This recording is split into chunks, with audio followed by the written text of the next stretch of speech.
Llegó a las filas como afiliado de UGT en 1999, pero no fue hasta el 2007 cuando ostentó el cargo más representativo e importante del sindicato en Lanzarote, el de secretario general. Hoy vamos a hablar en los próximos minutos con César Reyes, que por cierto en su vida laboral también ha estado en paro. César Reyes, buenas noches, bienvenido. Hola, muy buenas noches. ¿Qué sentido tienen ahora los sindicatos y por qué se ha perdido ese prestigio que se tenía antaño? Bueno, vamos a ver, los sindicatos ahora son tan necesarios como lo eran antes y tan necesarios como lo serán en el futuro. Somos el único referente y el único base de apoyo donde los trabajadores y trabajadoras de este país pueden tener la confianza y depositar la misma para poder sacar adelante una situación tremendamente injusta en la que nos han metido otros que no es la clase trabajadora. Pero los ciudadanos parecen no ver la utilidad de los sindicatos. De hecho, hay un dato, desde los años 90 la afiliación sindical en España no ha hecho más que disminuir. Esto es sintomático. Bueno, en estos momentos podemos decir que puede haber alguna situación puntual en alguna comunidad autónoma que se ha trasladado a los medios de comunicación y que por lo tanto afecta negativamente a las organizaciones sindicales. Pero eso no es la muestra del día a día en los sindicatos, porque en el caso de la Unión General de Trabajadores, donde somos más de 1.200.000 afiliados, pues por circunstancias localizadas y que se pueden personalizar en algunas comisiones ejecutivas, pues no se puede tirar por el suelo el trabajo de más de 125 años de historia y que llevamos a cabo, como ya le digo, más de 1.200.000 afiliados. ¿No se han vuelto ustedes un poco perezosos a la hora también de innovar en su mensaje, en sus propuestas, sobre todo a la hora de ponerse del lado de los cambios laborales que está sufriendo este país? Si bien es cierto que las organizaciones sindicales tenemos que mirar hacia adentro e ir a una nueva postura y sobre todo una innovación en cuanto a las fórmulas de trabajo, a las fórmulas de entendernos, a las formas de llegar a puntos de encuentro, pero también a las formas de hacer ver a la sociedad de la necesidad de las organizaciones sindicales. Eso no quiere decir que nosotros nos pongamos en ningún momento del lado de una renovación, que lo que realmente esconde es un retroceso en los derechos de los trabajadores. Por lo tanto, innovar sí, pero retroceder no. Vamos a hablar también de la unidad de los sindicatos, porque el pasado 1 de mayo no fueron capaces de salir juntos, al menos en Canarias, bajo la misma pancarta. La situación es delicada, en esto coinciden prácticamente todos, pero a la hora de unirse, de hacerse más visibles y más fuertes de cara a la ciudadanía, tienen ustedes dificultades. ¿Demasiados intereses contrapuestos? No, simplemente son diferentes formas de ver la solución al problema que todos compartimos, porque es palpable y es real la situación en la que se encuentran los trabajadores, el retroceso a partir del año 2012 con esa reforma laboral que nos ha sido impuesta y que en estos momentos nosotros hemos tratado de luchar con nuestras armas para que no se aplicara. En fin, se ha puesto sobre la mesa esa reforma, hay un retroceso claro y nítido y los sindicatos pues cada uno lo ha afrontado o entiende que las fórmulas para afrontar y hacer retroceder a esa reforma laboral es de manera distinta, por lo tanto no es tampoco una situación anómala, son simplemente diferentes formas de afrontar los problemas. ¿Han hecho ustedes cesiones o están intentando recuperar el espacio perdido, pero con algunos cambios que para algunos es un misil a la línea de flotación de los sindicatos? Tenían ustedes dos grandes objetivos en el pasado: convocar huelgas y negociar los convenios colectivos con la patronal o los gobiernos. ¿Cómo piensan ustedes recuperar este espacio que parece que lo han delegado o lo han transformado de tal manera que hay muchos que se sienten despistados, no saben muy bien ¿para qué sirven ustedes? Bueno, la huelga nunca es un objetivo, la huelga es el último la última herramienta que tienen los trabajadores y trabajadoras para tratar de defender los derechos que están viendo cómo se les lesionan día tras día. Por lo tanto, el objetivo del sindicato lo que ha sido siempre es negociar esos convenios colectivos, buscar que el trabajador tenga las mejores condiciones laborales, y cuando decimos mejores condiciones laborales no nos referimos única y exclusivamente a las económicas, sino también a la seguridad y la salud en el trabajo y sobre todo a una contratación digna que nos permita conciliar la vida laboral y familiar. Por lo tanto, son los sindicatos los que han puesto esas herramientas y los que han articulado que hoy por hoy los trabajadores y trabajadoras tengan un convenio colectivo en el cual tengan una serie de condiciones que antes no tenían en el pasado. Por lo tanto, el papel de los sindicatos es fundamental, lo fue en la transición y entiendo que lo va a seguir siendo en el futuro. ¿Cómo responde usted a aquellos que dicen que los sindicatos han utilizado los ERES en este país para autofinanciarse? Desmentirlo absoluta y totalmente. Yo, desgraciadamente, bajo mi responsabilidad, que está en la isla de Lanzarote, me he tenido que ver en situaciones totalmente desagradables de tener que participar en las negociaciones de expedientes de regulación de empleo, y yo le puedo asegurar de que ni mis compañeros ni yo hemos percibido ni un solo céntimo de euro por participar en esos expedientes de regulación de empleo a los que nos hemos visto obligados porque tenemos que representar a los trabajadores en esas negociaciones. Vamos a conocer lo que opina la calle a través de las preguntas sobre si los sindicatos tienen o no futuro.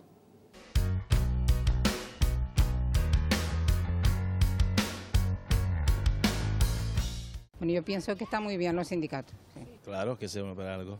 Sí, porque defienden al trabajador y la verdad que hay empresarios que cometen mucha injusticia. Y pues sí, ellos están para la labor, y lo que veo aquí en Lanzarote es que desempeñan un buen cargo. Deberían servir para algo, pero hoy por hoy no, ni tengo confianza, ni creo que al trabajador le sirva de mucho. Están salpicados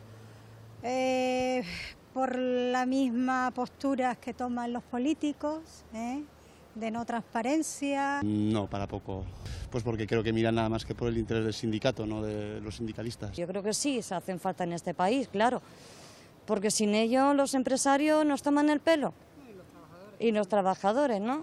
De hecho, ahora te va a trabajar y prohibido agrupación sindical, ¿no? En las empresas, y firma un contrato y está prohibido en la reunión tener sindicato, eso porque al empresario le interesa, claro. Hombre, el mejor salario, por supuesto, sobre todo los pensionistas que los tienen ahí. A ver, yo lo que escucho pues así en la calle es que ha cambiado todo. Los contratos son de pocas horas, contratan a la gente y muchas horas de trabajo por pocas contrataciones, o sea, sí, está como grave la cosa. Me temo que sí, que como está la política diseñada de este gobierno que tenemos, vamos hacia ese camino, ¿no? Trabajar más horas y percibir menos. Pues yo sobre todo que lucharan porque haya puestos de trabajo, para ayudar a toda esta gente que está en la miseria, que están sin trabajo, sin comer, sin nada. Sobre todo eso, luchar por puestos de trabajo, eso yo creo que es lo principal. Pues que salgan más, que se noten más, ¿no? Que la gente los vea en presencia, que hay un sindicato que está luchando por ese objetivo, por lo que la gente quiere trabajar y quiere eso. Sí, que se noten más, que se vean. Una parte del cambio es que la gente, el pueblo trabajador, se imponga más, luche más.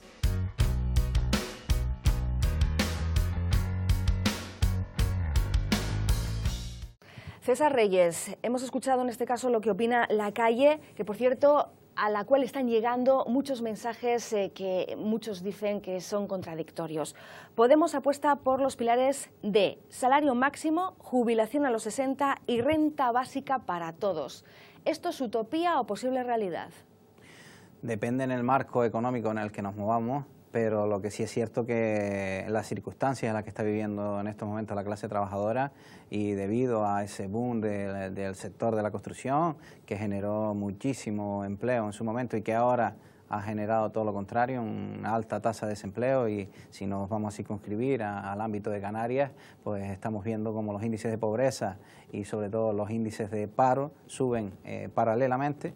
Y por lo tanto ese tipo de trabajador o a ese trabajador o trabajadora que ha perdido el empleo y que va a tener muy difícil la reinserción laboral, el volver a encontrar un empleo, hay que buscar una renta básica. Ya lo decía UGT Canarias, presentamos una propuesta para los presupuestos del año 2014. Pero una renta básica no es lo mismo que un salario, en este caso, social para todos.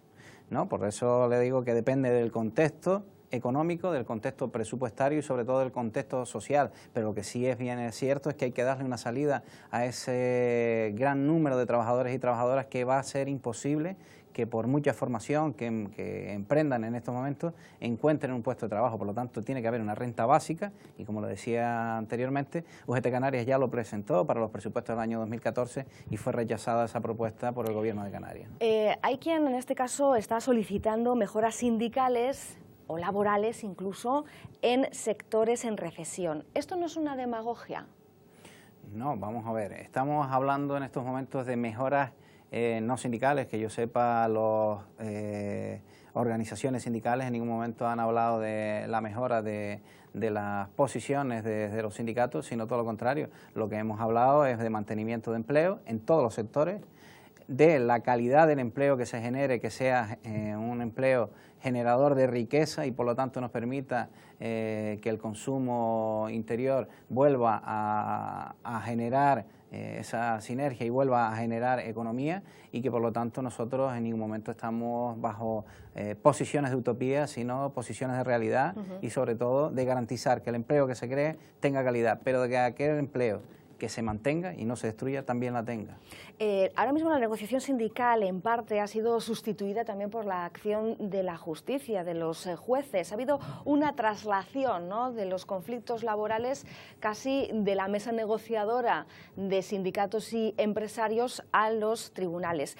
¿No cree usted que reducir el poder de los sindicatos ha sido una buena idea para flexibilizar el mercado? Lo que se ha pretendido con esta reforma laboral era acabar con la negociación colectiva. Eso lo denunciamos nosotros desde el minuto 1 que se puso en marcha, desde la primera presentación que hizo por parte del gobierno de Mariano Rajoy de esa reforma laboral, que lo que se pretendía era acabar con la negociación colectiva, ir a una negociación individual donde evidentemente el empresario iba a tener todas las garantías y las oportunidades de hacer su posición de fuerza mayor que la del trabajador. Por lo tanto, nosotros entendemos de que esta reforma laboral no solamente ha precarizado el empleo, sino que ha acabado con la negociación colectiva. Si no se hubieran tomado medidas, dicen algunos que hubiéramos estado en el rescate o al borde de él. ¿Ustedes no ven esa posible situación? Pues no, evidentemente venimos en estos momentos de un rescate bancario que nos ha costado más de 50.000 millones de euros, que paga la sociedad en general española, y por lo tanto nosotros lo que entendemos es que el generar empleo de baja calidad, empleo en precario y bajos salarios no nos va a sacar de la economía, sino todo lo contrario, sacará a unos pocos pero empobrecerá muchísimo. De ahí los datos de las encuestas donde ven que los índices de pobreza han crecido alarmantemente en este país. Vamos con otro dato, en este caso con el que ofrecemos esta noche en el Vis a Vis.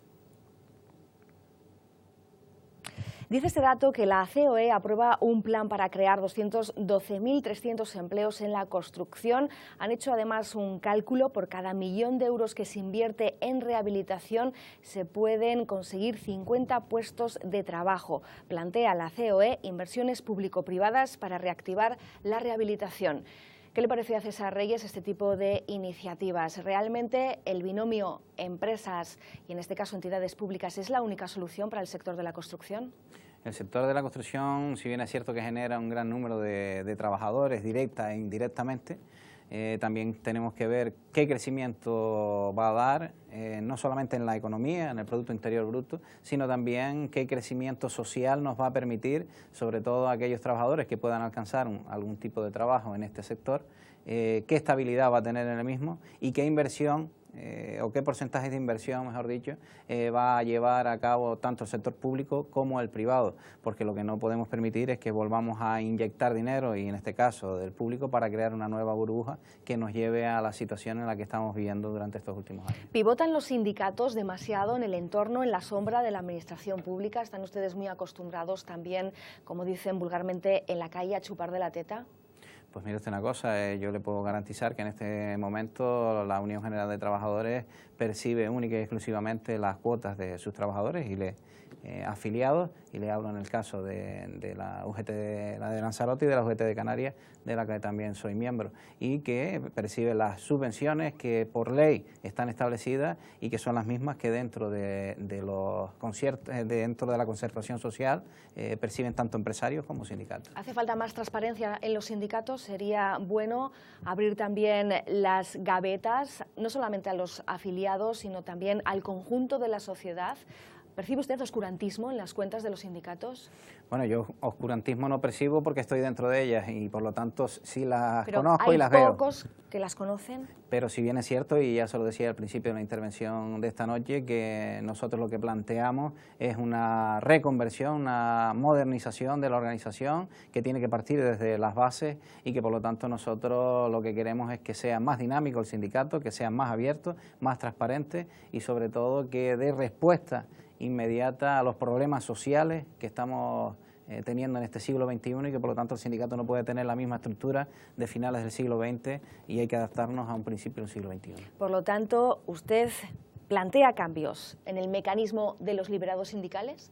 Planteamos cambios en todos los sentidos de la organización sindical, ya sean internos como externos, y mira, yo le doy un dato, en este momento en la Unión General de Trabajadores están limitadas la consecución de mandatos, no más allá de 3, y eso partió de UGT Canarias y de una propuesta que hizo UGT Lanzarote conjuntamente con UGT Fuerteventura en el congreso en el congreso de UGT Canarias, previo a la celebración del congreso ordinario de UGT en España. ¿Qué modificaría usted o qué cree que no funciona bien en esta parte del sindicalismo que es importante, los liberados sindicales?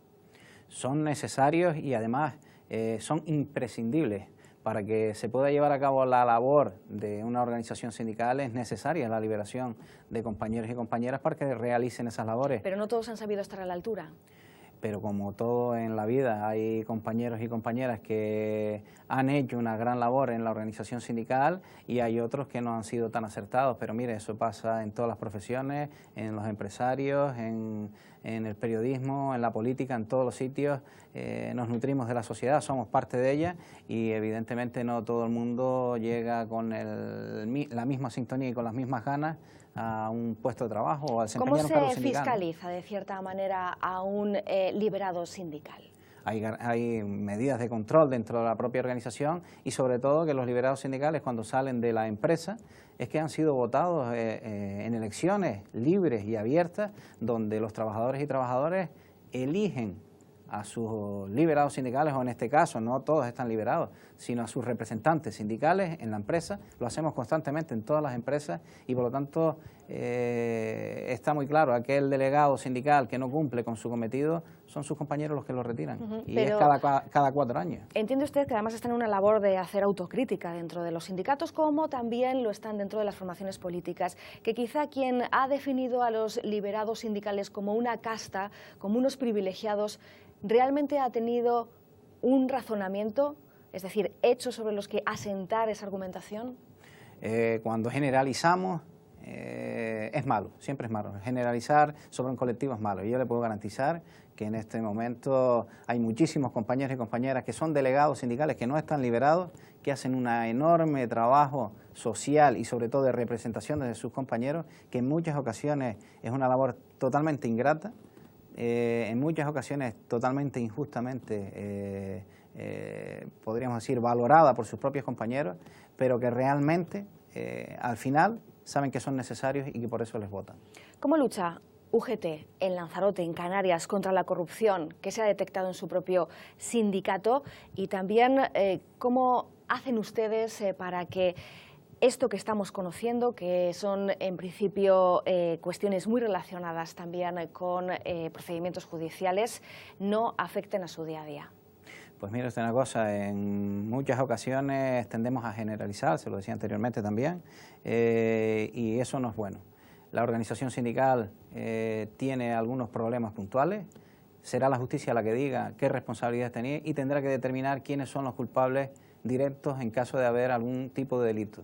Jamás justificaré ni un solo céntimo de euro que se haya utilizado para lo que no fue dispuesto y por lo tanto aquellos que tengan responsabilidades que que cumplan con ellas y que paguen por ellas, lo tengo claro.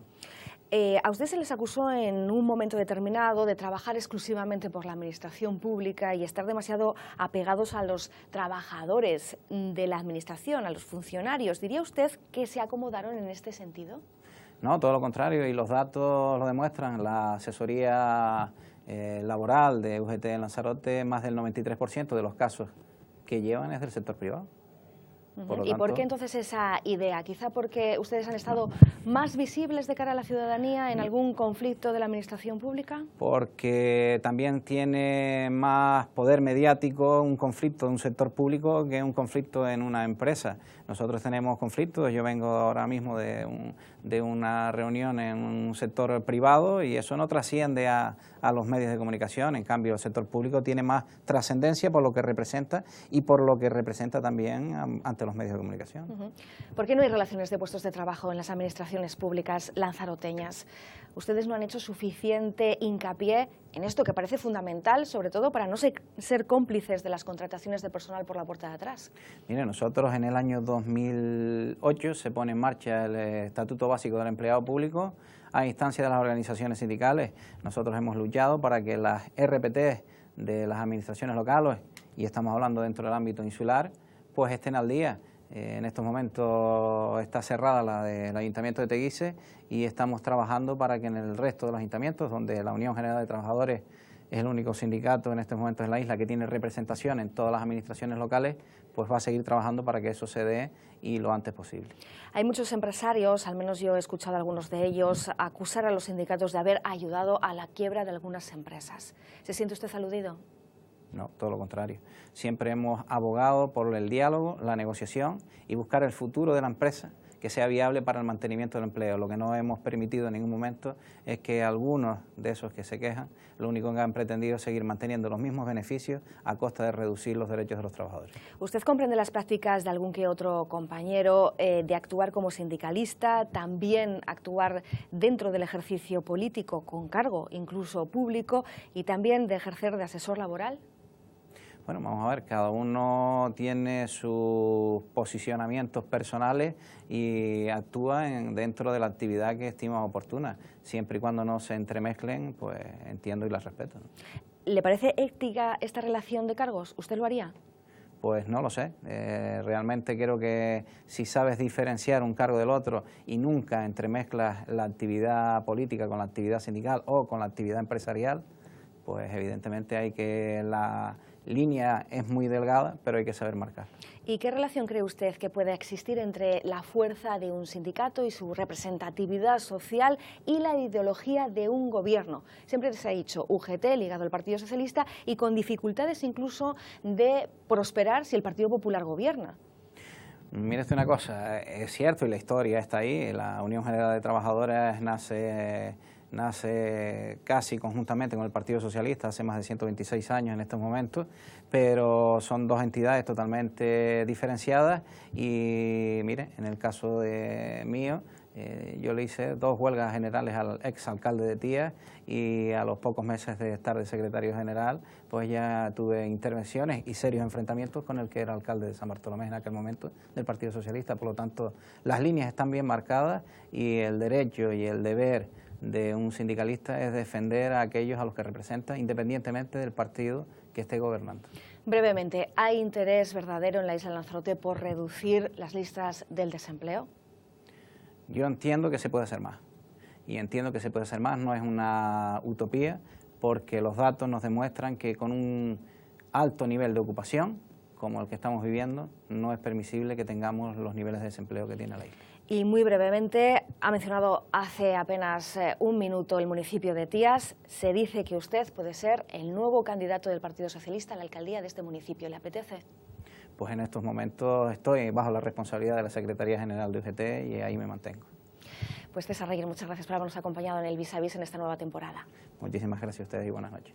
A ustedes decirles que les dejamos con el reportaje de la semana. Está relacionado con los temas que han sido de candente actualidad a lo largo de este verano, ahora que iniciamos un nuevo curso político y escolar y hay objetivos y retos en el horizonte. Volvemos a encontrarnos la próxima semana. Gracias por estar ahí. El inicio del nuevo curso político ha estado marcado por varios debates que aún colean en el día a día insular. Parte del epicentro informativo se centra en el municipio de Teguise, donde los concejales del grupo de gobierno guardan silencio ante la posibilidad de que el pacto salte por los aires.